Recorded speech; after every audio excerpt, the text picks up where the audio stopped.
First reading, Micah chapter 2 verse 1 to 5. Disaster for those who plot evil, who lie in bed planning mischief.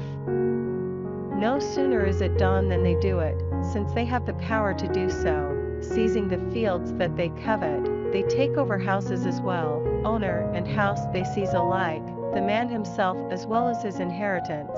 So Yahweh says this, Look, I am now plotting a disaster for this breed from which you will not extricate your necks, you will not hold your heads up then.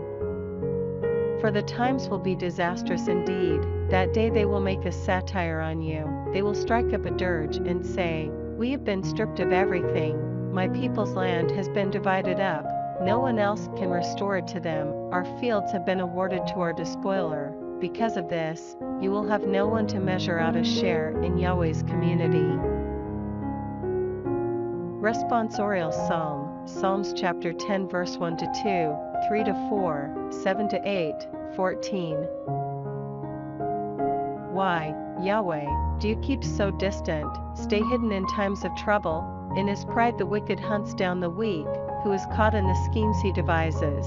The wicked is proud of his inmost desires. By his blasphemies the grasping spurns Yahweh. The wicked in his arrogance does not look very far. There is no God, is his only thought. He wishes it on others. His speech is full of lies and browbeating, under his tongue lurk spite and wickedness.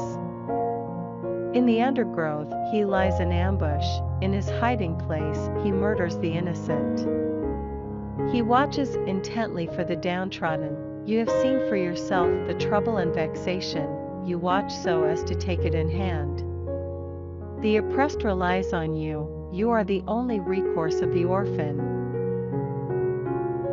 Gospel, Matthew chapter 12 verse 14 to 21. At this the Pharisees went out and began to plot against him, discussing how to destroy him. Jesus knew this and withdrew from the district.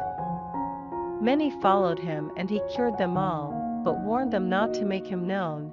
This was to fulfill what was spoken by the prophet Isaiah, Look, my servant whom I have chosen, my beloved, in whom my soul delights, I will send my spirit upon him, and he will present judgment to the nations. He will not brawl or cry out, his voice is not heard in the streets, he will not break the crushed reed, or snuff the faltering wick, until he has made judgment victorious. In him the nations will put their hope.